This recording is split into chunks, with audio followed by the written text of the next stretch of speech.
Let's talk about the biggest obstacle in your sales career. It's going to be your own mind. So, like things are like fear of rejection, doubt that you're even good enough.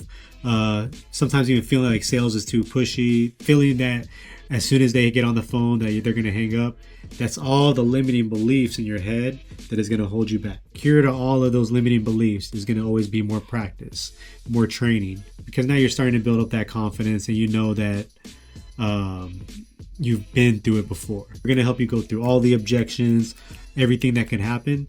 We're here to help you figure all that out.